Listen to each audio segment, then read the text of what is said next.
मेरा नाम रश्मि है। मैं 35 साल की हो चुकी थी। मेरा रंग बहुत सांवला था। मैं इतनी ज़्यादा काली थी कि मेरा रिश्ता नहीं हो पा रहा था। जो भी मुझे देखने के लिए आता, मुझे देखते ही रिजेक्ट कर दिया करता था। मेरी इस परेशानी से मेरे पेरेंट्स भी बहुत परेशान हो गए थे।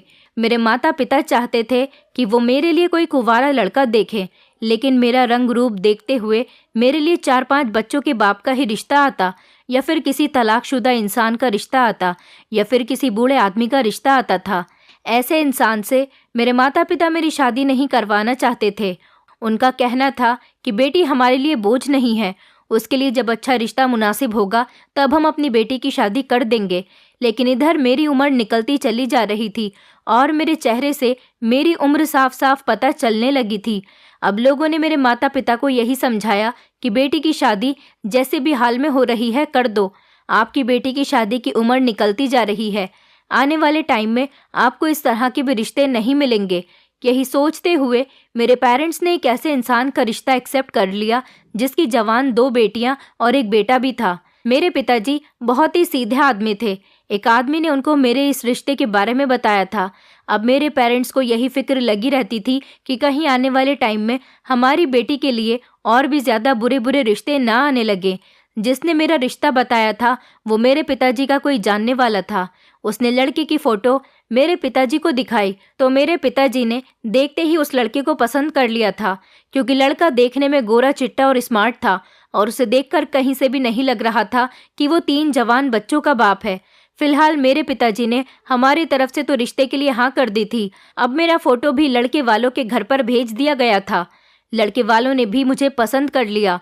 इसी तरह से सादगी से मेरी शादी हो गई और मैं विदा होकर अपनी ससुराल चली गई। लेकिन शादी से 2 दिन पहले मैंने एक बात नोटिस की थी कि मेरे परिवार वाले बहुत ही ज़्यादा परेशान लग रहे थे और मुझे देख देख कर बहुत रो रहे थे। उनका कहना था कि अपनी ससुराल जा रही हो तो हमेशा अपने घर को जोड़े रखना और पति के घर में हर हाल में गुजारा करना। मैं अपने घर वालों की बात को अच्छी तरह से समझ गई थी कि वो क्या कहना चाह रहे थे। जब मैं शादी करके अपनी ससुराल गई तो मैंने अपने पति के बच्चों को देखा। बच्चे सभी जवान थे। मुझे उन लोगों को देखकर बड़ी हैरानी हुई थी।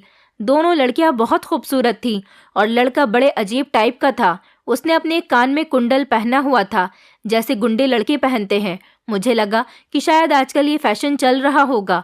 मेरे पति की माँ भी उसके घर में मौजूद थी। लेकिन एक अजीब बात ये थी कि जब मेरा रिश्ता पक्का हुआ तो सिर्फ आदमियों के बीच ये बात चली थी। जब मेरे पति की माँ है तो फिर वो मुझे देखने के लिए मेरे घर पर क्यों नहीं आई, और ना ही मेरी सास अपने बेटे की बहू को लेने के लिए उसके मायके गई। मैं अपने पति के साथ मंदिर में सारी रस्में करने के बाद खुद ही मंदिर से सीधा अपने ससुराल के घर में आ गई थी।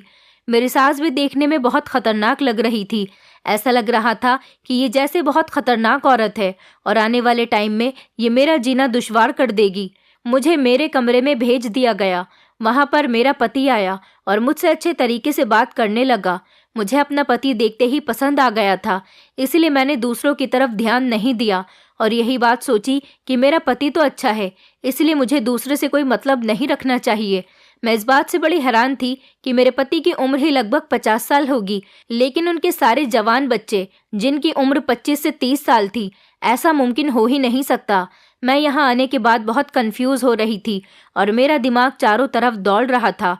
थोड़ी देर के बाद मेरा पति मुझसे बातचीत करने के बाद अपने कमरे से चला गया और कमरे के अंदर मेरी सास और मेरे पति की बेटियां आ गई।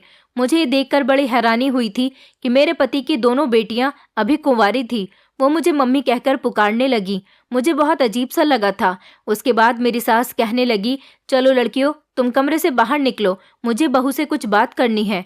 ये औरत तो देखने में बड़ी अजीब सी थी, मोटी सी, भद्दी सी और लाल लाल होठों वाली। ऐसा लग रहा था जैसे इस औरत को पान खाने का शौक हो।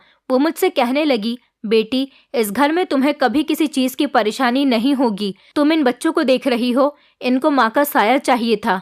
इनकी माँ इनको बचपन में छोड़कर चली गई थी। तभी से मेरा बेटा बहुत परेशान रहने लगा था। हम लोगों ने उसे समझाया कि तुम दूसरी शादी कर लो। तुम्हारी दूसरी शादी करने से तुम्हारे लिए कोई अच्छा सा हमसफर भी मिल जाएगा और इन बच्चों को माँ की ममता भी मिल जाएगी। अब से तुम ही इन बच्चों की माँ हो। उस औरत ने मुझे प्यार किया, ऐसे जैसे मैं उनकी बहू नहीं बल्कि बेटी हूँ। मुझे खुशी हुई थी कि चलो ससुराल में सब लोग अच्छे हैं और फिर वो मेरे कमरे से चली गईं। उन लोगों के जाने के थोड़ी देर के बाद मेरा पति फिर से कमरे में आ गया और वो मुझसे कहने लगे कि तुम्हें मेरी बेटी और बेटे का बहुत ख्याल रखना है और साथ साथ मेरी माँ का भी बहुत ख्याल रखना है। मैंने कहा, मैं बहुत हैरान हूँ कि आपके बच्चे इतने जवान हैं, आप इन बच्चों के पिता नहीं लगते।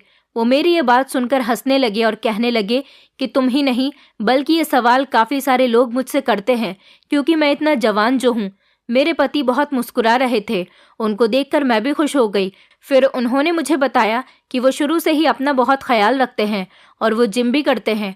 उन्होंने सारी ज़िंदगी जिम करने में ही गुजार दी, जिसकी वजह से वो इतने जवान नज़र आते हैं। जो लोग अपने शरीर पर ध्यान देते हैं वो लोग कभी सारी ज़िंदगी बूढ़े नहीं होते। मैं अपने पति की ये बात सुनकर बहुत इम्प्रेस हो गई थी। तब मेरे पति ने कहा कि मैं तुम्हें भी जवान कर दूंगा।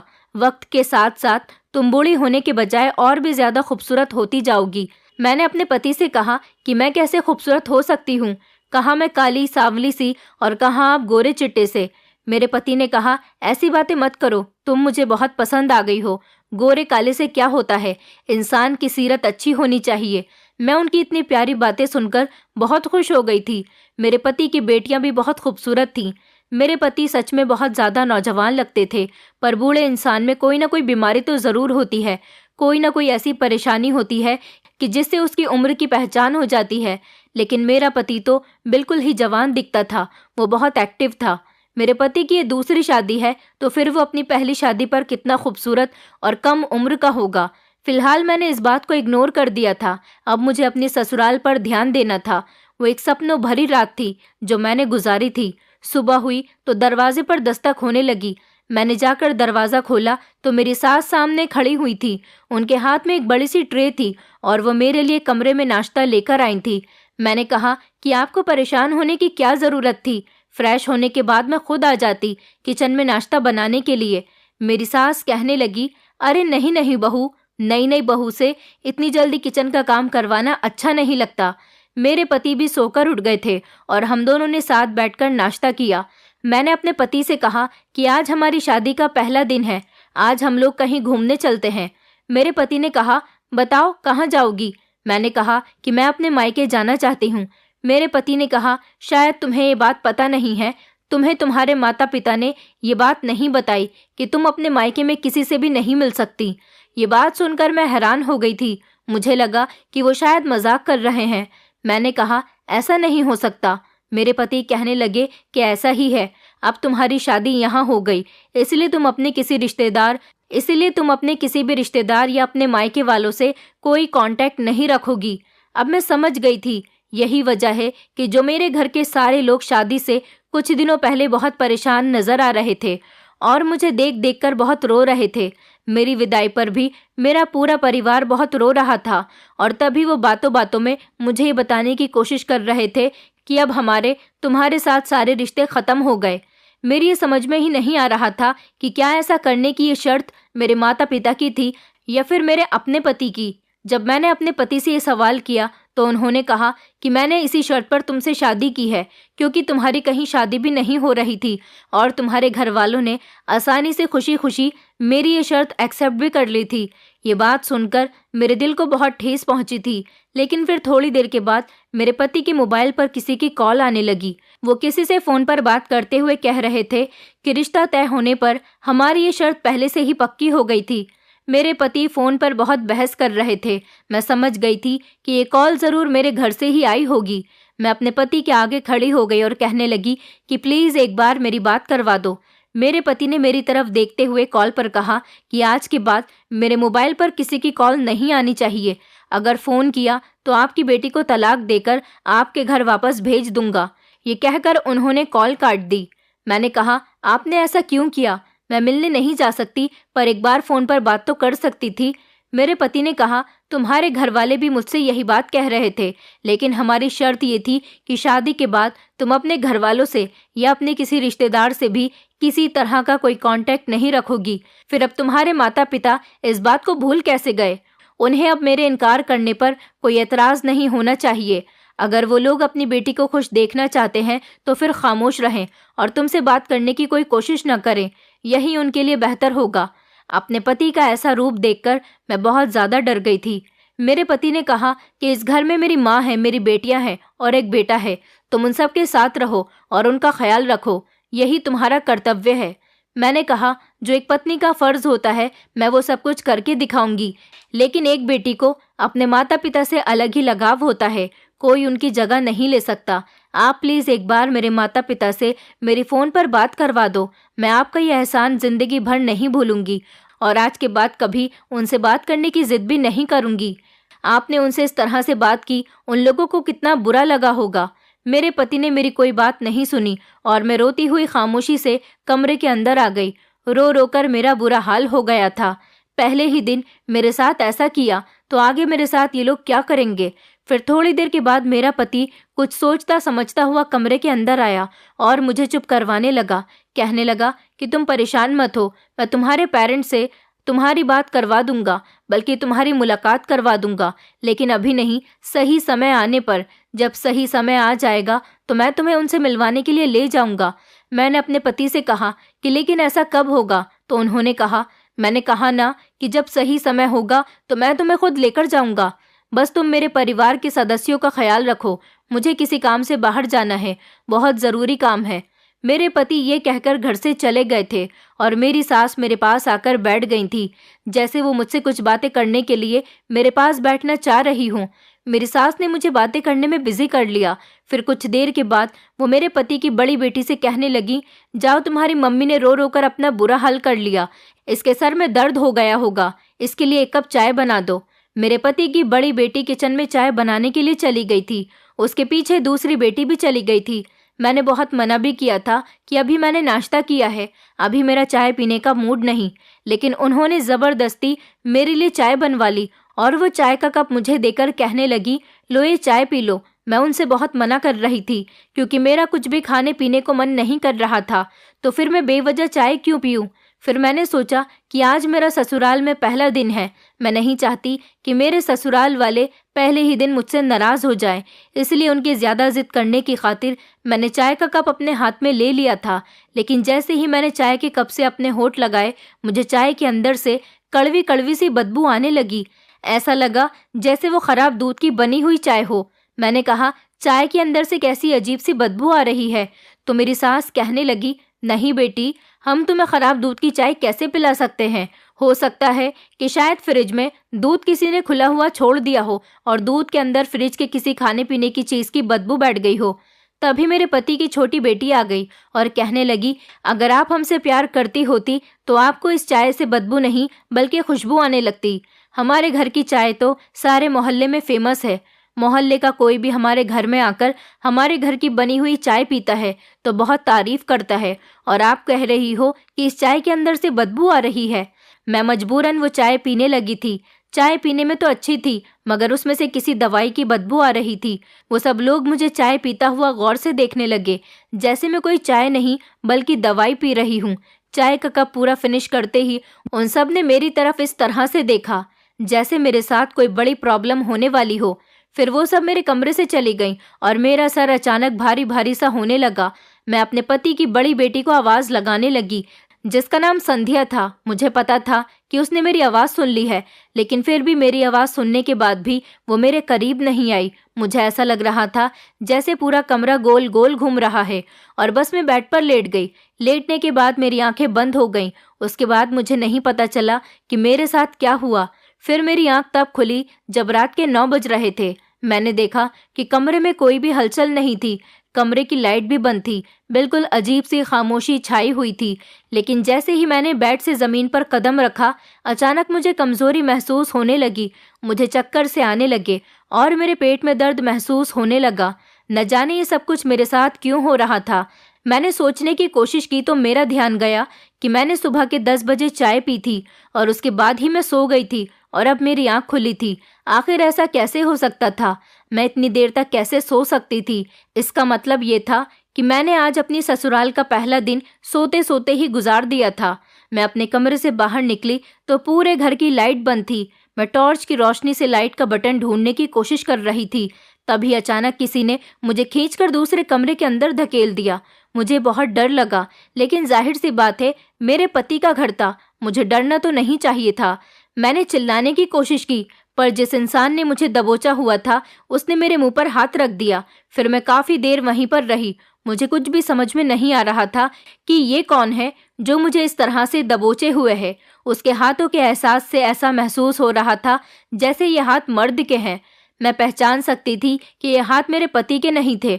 मैंने उस इंसान को जोर से धक्का मार दिया और मैं उस कमरे से बाहर भागते भागते अपने कमरे में पहुंच गई। वो ना जाने कौन इंसान था और मेरे साथ ऐसा क्यों कर रहा था, जिसने मुझे कमरे में दबोच लिया था। हे भगवान, ये इस घर में क्या हो रहा है? ये घर मेरी सोच से भी ज्यादा बड़ा था। ये एक हवेली की तरह बना हुआ था। अभी मैं नई नई थी और अपने कमरे के अलावा मैंने अपने ससुराल के घर को ठीक से देखा भी नहीं था। मुझे तो अब इस घर में डर लगने लगा था। मैं पहचानते हुए अपने कमरे में तो आ गई थी, क्योंकि मुझे अपने कमरे की अच्छी तरह से पहचान हो गई थी और मुझे किचन का रास्ता मालूम था और किचन के बारे में पता था कि कौन सा किचन है। टॉयलेट बाथरूम मेरे कमरे में ही अटैच था। मैं बैठकर गहरी गहरी सांस ले रही थी। तभी अचानक कमरे के अंदर किसी के आने की आहट हुई। जैसे ही मैंने पलटकर देखा, कमरे की लाइट फौरन जल गई। मैंने देखा कि मेरा पति सामने खड़ा हुआ मुस्कुरा रहा था। उन्होंने मेरी तरफ देखा तो कहने लगे, क्या हुआ तुम्हें, तुम इतनी डरी हुई क्यों हो? मैंने कहा, आप कहाँ गए थे? मैं बहुत डर गई थी। मेरे पति कहने लगे, अरे भाई क्यों डर गई थी? ये मेरा घर है, कोई भूत बंगला थोड़ी है जो तुम डर गई थी। मेरे पति अंदर आते हुए कहने लगे, मैं तो तुमसे कहकर गया था मुझे कुछ काम है, मैं थोड़ी देर में आ जाऊंगा, पर जब मैं आया तो तुम सो रही थी। उसके बाद मैं अपनी बेटी और माँ से बातें करने बैठ गया था। मैंने जल्दी से अपने पति का हाथ पकड़ लिया। उन्होंने कहा कि तुम परेशान क्यों होती हो? मैंने कहा, मुझे किसी ने दबोच लिया था। उस कमरे में कौन था? मेरे पति ने कहा, अरे उस कमरे में मैं ही था। तुम्हें क्या लगा कि किसी और ने आकर तुम्हें दबोच लिया? भला मेरे घर में मेरे अलावा कौन आएगा?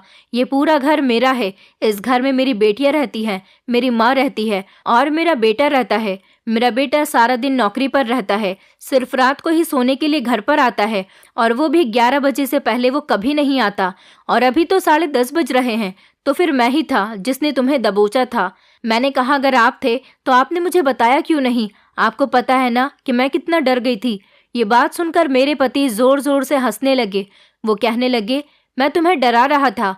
मेरे पति ने इस तरह से बात की जैसे मुझे जिसने दबोच लिया था और जिसने धक्का दिया था वो कोई और नहीं, मेरे पति ही थे।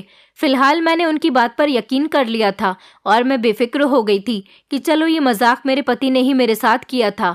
अब जब वो खुद अपनी मजाक को एक्सेप्ट कर रहे थे तो फिर मुझे ज्यादा सोचने की जरूरत भी नहीं थी। हो सकता है कि मुझसे अपने पति को पहचानने में गलती हो गई हो, क्योंकि अभी मैं उनके साथ एक दिन भी नहीं रही थी। मेरे पति ने आते ही मुझसे कहा कि चलो तुम खाना खा लो। मैं तो खाना खा चुका हूँ। मैंने कहा, मेरा कुछ खाने का मन नहीं है, लेकिन मेरे सर में कुछ दर्द सा हो रहा है और मुझे ऐसा लग रहा है जैसे शरीर में बहुत कमजोरी है। मेरे पति ने कहा कि चलो ठीक है, मैं तुम्हारे लिए चाय बनाकर लाता हूँ। चाय पीने से तुम्हारे सर का दर्द ठीक हो जाएगा। मैंने अपने पति से कहा कि नहीं, मैं इतनी ज्यादा चाय नहीं पीती, मेरा चाय पीने का मन नहीं कर रहा। तो मेरे पति कहने लगे, चलो फिर मैं तुम्हारे लिए कॉफी बना देता हूँ, उससे तुम्हें कमजोरी भी महसूस नहीं होगी। मैंने अपने पति से इनकार कर दिया। मैंने कहा, मैं कुछ नहीं पीना चाहती। पर अजीब बात यह थी कि मेरा पति भी मेरे लिए जबरदस्ती कॉफी बनाकर लेकर आया। मैंने कहा, मैं कुछ नहीं खाना चाहती और ना ही कुछ पीना चाहती हूँ। न जाने क्यों ससुराल में आने के बाद मुझे भूख प्यास कुछ भी नहीं लग रही थी। मेरे पति ने कहा, मुझे तुम्हारी कोई बात नहीं सुननी, तुम अपनी सेहत का ख्याल रखो, इसलिए मैं तुम्हारे लिए कॉफी बनाकर लाया हूँ। तुम्हें मेरे हाथ की बनी हुई कॉफी पीनी ही पड़ेगी। मुझे अपने पति की ये बात बहुत अजीब लगी थी, लेकिन फिर मैंने कॉफी पी ली और वैसा ही हुआ जैसा मेरे साथ आज सुबह हुआ था। मेरी आंख लग गई और मैं अगले ही दिन सोकर उठी। अब लगता था जैसे ये कोई कॉफी नहीं थी, बल्कि ये कोई ऐसी चीज थी जिसे पीकर मुझे नींद आ गई थी। जब मैं सुबह सोकर उठी तो मुझे बहुत गुस्सा आ रहा था, क्योंकि अब की बार जब मेरी आंख खुली तो सुबह के 10 बज रहे थे। मैं इतना ज्यादा कैसे सो सकती थी? बस यही सोच सोच कर मेरा दिमाग खराब हो रहा था। अब इतनी नींद तो इंसान को नेचुरली तौर पर तो नहीं आ सकती। मैं खामोश हो गई थी और मैं जान गई थी कि मुझे ये लोग कुछ न कुछ तो ऐसा मिलाकर पिला रहे हैं जिसकी वजह से मुझे इतनी ज्यादा नींद आ रही है और मेरे अंदर कमजोरी का एहसास बढ़ता चला जा रहा है। मैंने सोच लिया था कि अब मुझे किसी की दी हुई कोई चीज ना तो खानी है और ना ही पीनी है। मैं खुद अपने हाथ से बना हुआ खाना खाऊंगी। मैंने ऐसा ही किया। अगले दिन सुबह जब मैं उठी तो मैंने सारे घर के काम खुद कर लिए थे, क्योंकि घर में हमेशा की तरह अजीब सी वीरानी और खामोशी छाई हुई थी। इस खामोशी में किसी से मैं आखिर क्या बात कर सकती थी। मेरी सास और बेटियां अपने कमरे से बाहर नहीं निकलती थीं। मेरे पति और बेटा सुबह को नौकरी करने के लिए निकलते तो रात को ही घर में घुसते थे। इसी तरह से मेरे दिन गुजर रहे थे। लेकिन इन सब में एक अजीब बात ये थी कि इतना ध्यान रखने के बावजूद भी मेरी नींद का आना कम नहीं हुआ था। मैं जब भी सो रही थी इतना ज्यादा ही सो रही थी कि जिसकी कोई हद ही नहीं थी। और मेरी हालत दिन ब दिन अब बिगड़ती चली जा रही थी। मुझे इतनी ज्यादा कमजोरी होने लगी थी कि मैं किसी काम को करने के काबिल ही नहीं रही थी। बस मैं हमेशा यही दिमाग लड़ाती रहती कि आखिरकार मेरे साथ ये सब कुछ क्या हो रहा है। अब तो मैं इस घर के किसी भी मेंबर के हाथ का दिया हुआ कुछ भी नहीं खाती पीती हूँ। फिर मुझे अभी भी इतनी ज्यादा नींद क्यों आ रही है? आज मैंने सोचा कि मैं मंगलवार का व्रत रख लेती हूँ, लेकिन मेरी हालत व्रत रखने के काबिल नहीं हो रही थी। फिर भी मैंने व्रत रख लिया था। मैंने ना तो पानी पिया था और ना ही घर का कुछ भी खाया था। अजीब बात तो ये थी कि आज मुझे बिल्कुल भी नींद नहीं आई थी और मुझे किसी ने तंग भी नहीं किया। एक ऐसी बात मेरे सामने आई जिसने मेरे होश उड़ा दिए थे। मैं अपने पति के आने का इंतजार कर रही थी, क्योंकि आज मैं जाग रही थी। वरना जब भी रोज मेरे पति काम से आते तो मुझे पता ही नहीं चलता था कि वो कब आए और घर में आने के बाद उन्होंने क्या किया। मैंने व्रत खोलने की तैयारी की। अपने पति के आने से पहले मैंने अच्छे कपड़े पहन लिए और मैं अच्छी तरह से तैयार हो गई।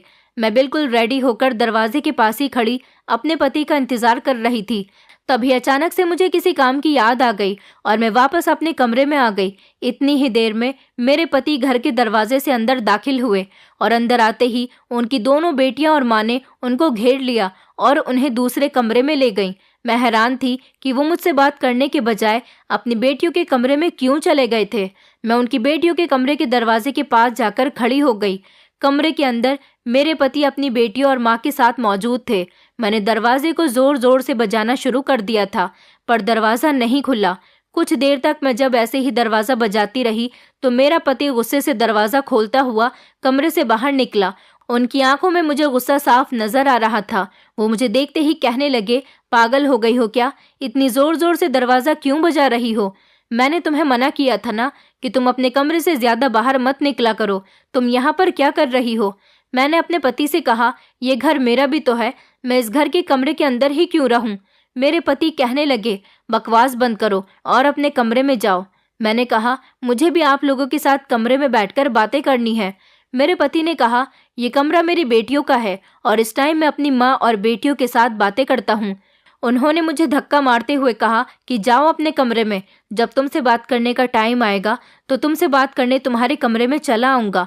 मुझे बड़ी हैरानी हुई थी कि मेरे पति को अपनी बेटी और माँ से बात करने के लिए सिर्फ रात का ही टाइम मिला था। मैं बाहर ही खड़ी हो गई थी और मेरे पति ने मेरे मुंह पर दरवाज़ा बंद कर दिया और अंदर से धीरे धीरे बोलने की आवाज़ आने लगी। मैंने दरवाजे पर कान लगाए और उन लोगों की बातों को सुनने की कोशिश की। मेरे पति कमरे के अंदर कुछ कह रहे थे, लेकिन मेरी कुछ भी समझ में नहीं आ रहा था। फिर मैंने धीरे से खिड़की खोलने की कोशिश की। मैंने खिड़की को हल्का सा हिलाया तो खिड़की का दरवाज़ा थोड़ा सा खुल गया और मुझे अंदर का नज़ारा साफ दिखने लगा। मैंने अंदर देखा तो अंदर लगभग 6 लोग मौजूद थे। 2 मेरे पति की बेटियां थी और एक औरत जो कि मोटी थी। उनको तो मैं दूर से ही पहचान सकती थी, वो मेरी सास थी। और एक मेरे पति का बेटा भी मौजूद था। लेकिन हमारे घर में तो सिर्फ 5 मेंबर हैं। ये छठा इंसान कौन था? मैं इस इंसान को पहचानने की कोशिश कर रही थी, लेकिन मेरी कुछ भी समझ में नहीं आ रहा था। मैं हैरान हो गई थी कि आखिरकार ये घर में क्या चल रहा है। मैंने देखा कि मेरे पति को वो लड़का नोटों की गड्डी दे रहा था। मुझे उस लड़के का चेहरा ठीक से दिखाई नहीं दे रहा था। मैं खामोशी से अपने कमरे में आ गई थी और सोचने लग गई थी कि आखिर इस घर में क्या हो रहा है। तभी थोड़ी देर के बाद मेरे पति कमरे के अंदर आ गए और मुझसे प्यार से बात करने की कोशिश करने लगे। लेकिन एक अजीब बात ये थी कि उनके हाथ में कॉफ़ी का कप था। वो मुझे बहला फुसलाकर ये कॉफ़ी पिलाना चाहते थे। मेरे पति ने कहा कि ये लो कॉफ़ी पी लो, तुम्हारा मूड ठीक हो जाएगा।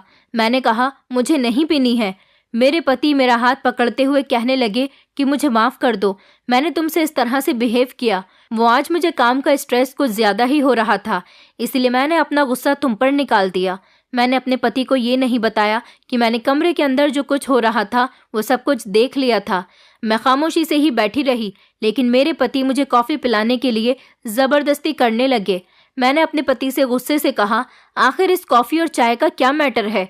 मैं सब कुछ अपनी मर्जी से खाती पीती हूँ, लेकिन इस घर में ज़बरदस्ती मुझे ये सब कुछ क्यों पिलाया जाता है? कहीं ऐसा तो नहीं कि इस कॉफ़ी में कुछ ऐसा मिला हुआ है जिससे आप मुझे बेहोश करना चाहते हैं या फिर मारना चाहते हैं? मेरे पति ने कहा कि तुम पागल हो गई हो, मुझे तुम्हारी फिक्र है, इसलिए मैं तुम्हारे लिए कॉफ़ी लेकर आया हूँ। भला मैं तुम्हें बेहोश क्यों करना चाहूँगा? तुम घर के कामों पर ध्यान दो। वैसे भी घर के कामों के लिए एक नौकरानी की ज़रूरत है। तुम कल से घर के सारे काम करोगी। तुम्हें ज़्यादा फ्री रहने की आदत हो गई है, इसलिए तुम्हारे दिमाग में उल्टे सीधे ख्याल आने लग जाते हैं। मैं समझी थी कि मेरे पति शायद मुझे धमकाने के लिए ये सब कुछ कह रहे हैं, लेकिन फिर उन्होंने कहा कि तुम मुझे मजबूर करती हो ऐसी बातें करने पर। मैं तो तुमसे बहुत प्यार करता हूँ। मुझे पता है आज तुमने व्रत रखा हुआ है, मैं इसीलिए तुम्हारे लिए कॉफ़ी बनाकर लाया था, लेकिन तुमने मुझे नाराज़ कर दिया। अब मैं तुमसे बात नहीं करूँगा।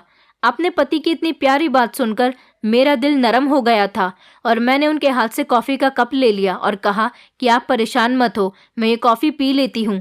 मेरी ये बात सुनकर मेरे पति बहुत खुश हो गए, लेकिन ये मेरी सबसे बड़ी गलती थी। मैंने जैसे ही कॉफ़ी पी, उसके बाद मुझे अजीब सा नशा चढ़ने लगा और फिर से मैं बेहोश हो गई। उसके बाद फिर मेरे साथ वही हुआ जैसा हर बार होता आया था। मैं अपने पति की बातों में आ गई थी। ज़रूर अब तो कुछ न कुछ गड़बड़ थी। मुझे अब गड़बड़ का एहसास होने लगा था। सुबह मेरी आंख अगले दिन 9 बजे खुली। मेरे पेट में बहुत दर्द हो रहा था और मेरा सर बहुत भारी भारी हो रहा था। अगले दिन जब मैं अपने कमरे से बाहर निकली तो मैं खामोश रही। मेरे पति काम पर जा चुके थे। मेरी सास ने मुझे घर के सारे काम करने के लिए कहा। उन्होंने कहा कि बहू, अब तुम्हारी शादी को काफ़ी दिन हो गए। मैं चाहती हूँ कि अब घर की सारी जिम्मेदारी तुम अपने कंधों पर ले लो। मुझे घर के काम करने में कोई एतराज़ नहीं था, इसलिए मैं खामोशी से सब कुछ करने लगी। मेरे पति की दोनों बेटियां जवान थीं, लेकिन वो घर के किसी काम को हाथ नहीं लगाती थीं और मेरी सास भी एक तरफ को बैठकर सिर्फ पान खाती रहती थी और उनकी नज़र मुझ पर ही रहती थी। मुझे ये औरत शुरू से ही बड़ी अजीब लगी थी। इसे देखकर कहीं से भी नहीं लगता था कि ये मेरे पति की माँ है। एक दिन मैं कपड़े धो रही थी। मैंने देखा कि मेरे पति का बेटा मुझे बड़ी अजीब अजीब नज़रों से घूर रहा था। उसको देखकर मुझे बहुत अजीब लगा, इसलिए मैंने अपने पेट को साड़ी से ढक लिया। आज मेरे पति के बेटे की छुट्टी थी और वो घर में ही मौजूद था। मैं किचन में खाना बना रही थी और मुझे एहसास हुआ कि जैसे किसी का हाथ मेरी कमर पर है। मैं घबराकर जैसे ही पीछे पलटी तो मैंने देखा कि मेरे पति का बेटा खड़ा हुआ था। वो मुझे देखते ही घबरा गया। उसके चेहरे का रंग उड़ गया था। मैंने कहा, तुम्हें क्या चाहिए और ये तुम कैसी हरकतें कर रहे हो? वो कहने लगा, मम्मी, मैं तो कुछ भी नहीं कर रहा। मुझे एक गिलास पानी चाहिए था, इसलिए मैं किचन में आया था। मैं जा रहा हूँ। ये कहकर वो किचन से बाहर चला गया। मेरा तो शरीर बुरी तरह से कांप रहा था। न जाने इस घर का माहौल कैसा था। मेरे पति की बेटियां भी अजीब अजीब तरह के कपड़े पहनती थीं। ऐसी लगती थी जैसे वो कोई हीरोइन है। इन कपड़ों से उनके शरीर के काफ़ी हिस्से चमकते थे। एक दिन दरवाजे पर दूध वाला आया तो मैं दूध लेने के लिए दरवाजे पर चली गई। मैं जैसे ही दरवाजे पर गई तो गली में काफ़ी सारी औरतें खड़ी हुई थीं और आपस में मुझे देख देख कर बातें कर रही थीं। दूध वाला तो दूध देकर चला गया था, लेकिन वो औरतें अभी भी मुझे घूर रही थीं और वो मेरे करीब आ गईं। वो कहने लगी, तुम्हें हमने पहले कभी नहीं देखा इस घर में। क्या तुम यहाँ पर नई आई हो? मैंने कहा, आपका क्या मतलब है कि मैं नई आई हूँ? मैं इस घर की बहू हूँ। मेरी बात सुनकर वो औरतें एक दूसरे को देखने लगी और उनमें से एक औरत हंसकर कहने लगी, अरे बहू, इस घर में ना जाने कितनी बहुएं अब तक आ चुकी हैं। मैं उस औरत के आगे कोई सवाल करती, इतनी ही देर में पीछे से किसी ने मेरा हाथ पकड़कर अंदर की तरफ खींच लिया। मैंने जैसे ही पलटकर देखा तो मेरी सास ने मुझे अंदर की तरफ धकेला था। मेरे हाथ से दूध का बर्तन गिरने से बच गया था, जबकि थोड़ा सा दूध फर्श पर गिर गया था। मेरी सास ने जल्दी से दरवाज़ा बंद किया और अंदर से दरवाजे को कुंडी लगा दी और वो मुझे घूरते हुए डांटने लगी। कहने लगी, मेरे बेटे ने तुझसे कितनी बार मना किया है कि ज़्यादा इधर उधर ताक झाँक करने की ज़रूरत नहीं है। अगर ये बात तेरे पति को पता चल गई कि तू दरवाजे में खड़े होकर मोहल्ले की औरतों से बातें कर रही थी, तो तू नहीं जानती कि वो तेरा क्या हाल करेगा। मैंने कहा, मैंने ऐसा भी क्या गलत कर दिया? दूध वाला बहुत देर से दरवाजे की बेल बजा रहा था।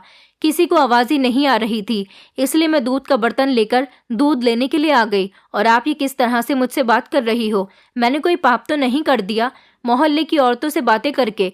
उस दिन मेरी सास ने बहुत हंगामा किया था। आज मुझे इन लोगों पर शक होने लगा था और मैं सोच में पड़ गई थी कि वो मोहल्ले वाली औरतें मुझसे क्या कहना चाहती थीं, क्योंकि वही मोहल्ले की औरतें थीं जो मुझे इस घर के बारे में सब कुछ बता सकती थीं। मैंने मौका देखते ही मोहल्ले की एक औरत से बातचीत करने की कोशिश की। मैं बहाने से छत पर चली गई। उस टाइम पर घर के सारे लोग सो रहे थे। छत पर जाने के बाद घर के सामने वाली छत पर पत्थर उठाकर मारने लगी ताकि कोई बाहर मुझे देखने के लिए आए और मैं मौका देखते ही उससे बात कर लूं। मेरे पत्थर मारने पर एक औरत खिड़की पर झांकने लगी।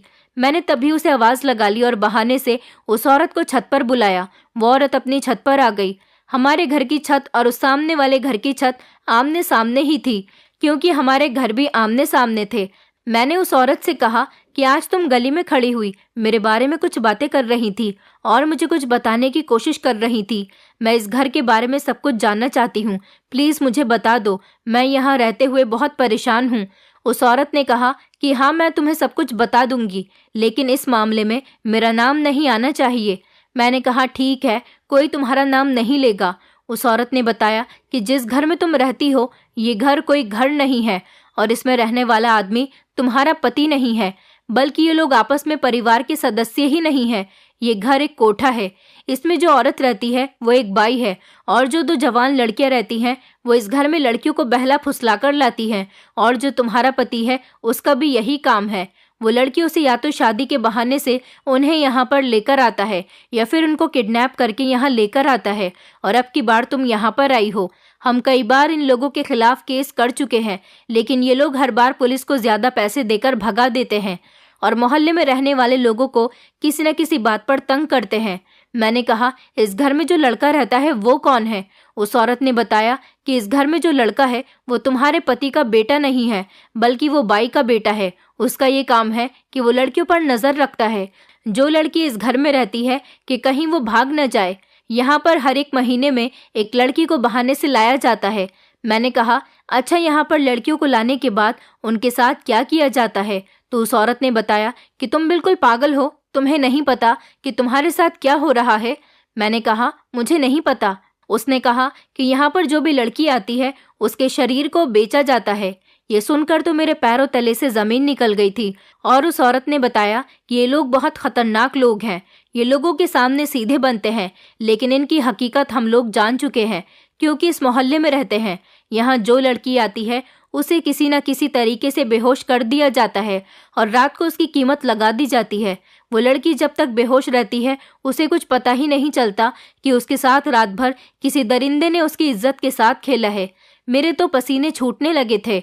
आखिर ये औरत ये सब कुछ क्या कह रही थी? ये औरत सारी बातें सच कह रही थी। उसने मुझसे कहा था कि तुम भली लगती हो, इसलिए तुमसे कह रही हूँ कि जितनी जल्दी हो सके यहाँ से मौका देखकर भाग जाओ, वरना ये लोग तुम्हें कहीं का नहीं छोड़ेंगे। मेरी इज्जत भी ना जाने कितने मर्दों के बीच तार तार हो चुकी थी। ये मेरा कोई ससुराल नहीं था, बल्कि ये गैंग के लोग थे जो कि लड़कियों को बेवकूफ़ बनाकर उनकी कीमत लगा रहे थे और इस तरीके से अपना धंधा चला रहे थे। वो औरत मुझसे कुछ देर बात करने के बाद अपने घर में चली गई थी और मैं सोचती रह गई थी कि मैं क्या करूं। मैंने ठान लिया था कि अब ये सब कुछ नहीं सह सकती। मैं अपने कमरे में चली गई और जाने के बाद मैंने अपने पति का फ़ोन चुपचाप उठाया और पुलिस को कॉल लगा दी। पुलिस को मैंने अपनी सारी बात बता दी थी। मुझे पता था कि मेरे साथ इतने दिनों से ये सब कुछ जो हो रहा है, उस हिसाब से ये लोग अगले दिन भी मेरे साथ वही सब कुछ करेंगे। मैं इन लोगों को रंगे हाथों पकड़वाना चाहती थी, इसीलिए अगले दिन जैसे ही मेरे पति ने मेरे आगे कॉफ़ी का कप किया तो मैंने प्यार से उनके हाथ से कॉफ़ी ले ली और अपने पति से ऐसे रिएक्ट करने लगी जैसे मैं कॉफ़ी पी रही हूँ। मैंने उस कॉफ़ी को अपने पति का ध्यान हटते ही बेड के पीछे फेंक दिया था और थोड़ी देर के बाद मैं सोने का नाटक करने लगी। मैंने पुलिस को रात का वक्त ही दिया था आने के लिए, क्योंकि 10 बजे के टाइम पर मेरा पति घर आया करता था और लगभग 1-2 घंटे बाद मेरे साथ ये सब कुछ किया जाता था। मेरे पति ने उस दिन की तरह किसी दूसरे आदमी से मेरी कीमत लगा दी थी और मेरा पति कमरे से बाहर चला गया था। मैं जाग रही थी लेकिन सोने की एक्टिंग कर रही थी। मुझे महसूस हुआ कि कोई मेरे कमरे में आया था और उसने मेरे शरीर पर हाथ फेरना शुरू किया। तभी हमारे घर पर पुलिस की रेड पड़ गई और पुलिस ने उन लोगों को रंगे हाथों पकड़ लिया। जो आदमी पैसे देकर मेरी इज्जत के साथ खेलने के लिए आया था, उसने पुलिस को सारी सच्चाई बता दी कि आज रात के लिए उस आदमी ने मेरी कीमत इन लोगों को दी है। अब पुलिस के पास मेरे इन लोगों के खिलाफ बहुत सारे सबूत थे। मोहल्ले के लोगों ने भी अपनी अपनी गवाही दी। पुलिस ने इन सभी लोगों को अरेस्ट कर लिया। मैं अपने पेरेंट्स के घर पर आ गई थी और जब मैंने उनको ये सब कुछ बताया तो वो लोग बहुत शर्मिंदा हुए थे। उन लोगों ने कहा कि हमें तो उसी दिन शक हो गया था, जिस दिन उस लड़के ने हमसे शर्त रखी थी कि आज के बाद आप लोग अपनी बेटी से कोई ताल्लुक नहीं रखेंगे, पर हमें ऐसा बिल्कुल भी नहीं पता था कि वो इतना भी गिर सकता है। फिलहाल वो लोग अरेस्ट हो चुके थे और मैं अपने पेरेंट्स के घर आ गई थी। आज तक मेरी शादी नहीं हुई है और अब मुझे शादी के नाम से भी डर लगता है। मैं अपने पेरेंट्स के घर में रहकर उनकी सेवा कर रही हूँ क्योंकि मेरे माता पिता बहुत बूढ़े हो चुके। मैं शादी नहीं करना चाहती। मैं पढ़ी लिखी थी और मैं नौकरी करके अपना गुजारा कर रही हूँ। उस घिनौनी जिंदगी से बेहतर मुझे अपनी ऐसी जिंदगी ज्यादा पसंद है। मैं आप लोगों से रिक्वेस्ट करना चाहती हूँ कि आप अपनी बेटियों की शादी जहाँ भी करें, लड़के वालों की पूरी जांच पड़ताल निकाल ले, क्योंकि कुछ माता पिता अपनी बेटियों की शादी ना होने पर बेटियों को किसी के भी हवाले कर देते हैं। मैं नहीं चाहती जैसा मेरे साथ हुआ ऐसा आप लोगों में से किसी के भी साथ हो, इसीलिए ऐसे धोखेबाज लोगों से सावधान रहिए। दोस्तों, उम्मीद करती हूँ आपको हमारी कहानी पसंद आई होगी। कहानी पसंद आई है तो वीडियो को लाइक करें, चैनल पर नए हैं तो चैनल को सब्सक्राइब करें और हाँ, नोटिफिकेशन बेल को जरूर दबाएं ताकि अगली अपडेट सबसे पहले आपको मिले।